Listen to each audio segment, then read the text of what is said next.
കണ്ണൂർ കോളിത്തട്ടിൽ ഭർത്തൃവീട്ടിലെ പീഡനത്തെ തുടർന്ന് യുവതി ജീവനൊടുക്കിയ സംഭവത്തിൽ ഭർത്താവ് ജിനീഷിനെതിരെ വീണ്ടും പരാതി.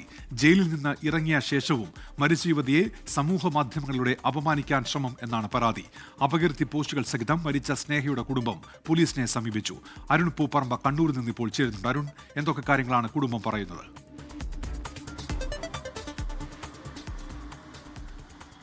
ഏപ്രിൽ 28-നാണ് ഈ സ്നേഹ ഇരിട്ടി കേളംപീടിക സ്വദേശിയായിട്ടുള്ള സ്നേഹ സ്വന്തം വീട്ടിലെ കിടപ്പുമുറിയിൽ തൂങ്ങി മരിച്ചത്.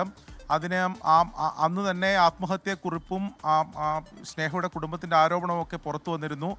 ഭർത്തൃ വീട്ടിലെ പീഡനവും ഭർത്താവിൻ്റെ ഉൾപ്പെടെയുള്ള മാനസികവും ശാരീരികവുമായ പീഡനവുമാണ് ഈ ആത്മഹത്യയിലേക്ക് നയിച്ചതെന്ന് സംബന്ധിച്ചുള്ള ആത്മഹത്യക്കുറിപ്പും പിന്നീട് ഡിജിറ്റൽ തെളിവുകൾ ഉൾപ്പെടെ പോലീസ് ശേഖരിക്കുകയും അതിൻ്റെ അടിസ്ഥാനത്തിലാണ് ഈ ജിനീഷിനെ, കോളിത്തട്ട് സ്വദേശിയായിട്ടുള്ള ജിനീഷിനെ പോലീസ് അറസ്റ്റ് ചെയ്തത്. ഭർത്തൃമാതാവും പിതാവും മുൻകൂർ ജാമ്യം അവർക്ക് ലഭിച്ചിരുന്നു. ജിനീഷിനെ അറസ്റ്റ് ചെയ്ത് ജയിലിലടക്കുകയും ചെയ്തു. ജയിലിൽ നിന്ന് മോചിതനായ ശേഷം, ജാമ്യം ലഭിച്ചതിന് ശേഷമാണ് വീണ്ടും ഇത്തരത്തിൽ സമൂഹ മാധ്യമങ്ങളിലൂടെ ഈ മരിച്ച സ്നേഹയെ അപമാനിക്കുന്ന രീതിയിൽ, അധിക്ഷേപിക്കുന്ന രീതിയിലുള്ള പോസ്റ്റുകൾ ഇയാൾ പങ്കുവച്ചത്. ആദ്യഘട്ടത്തിൽ ഇരിട്ടി പോലീസിൽ നേരത്തെ തന്നെ ഒരു പരാതി, ജയിലിൽ നിന്ന് ഇറങ്ങിയ ഘട്ടത്തിൽ തന്നെ ഒരു പരാതി കൊടുത്തിരുന്നു. ആ സമയത്ത് ഇയാളെ വിളിച്ച് താക്കീത് ചെയ്തു.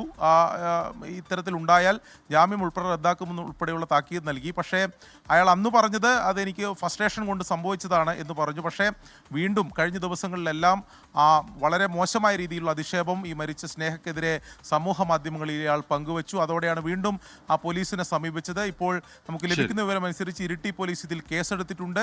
സ്വാഭാവികമായും ഇയാളുടെ ജാമ്യം ഉൾപ്പെടെ റദ്ദാക്കുന്ന നടപടിയിലേക്ക് പോലീസ് കടക്കുകയും ചെയ്യും. ശരി, അരുൺ പൂപ്പറമ്പയാണ് വാർത്തയുടെ വിശദാംശങ്ങൾ നൽകിയത്.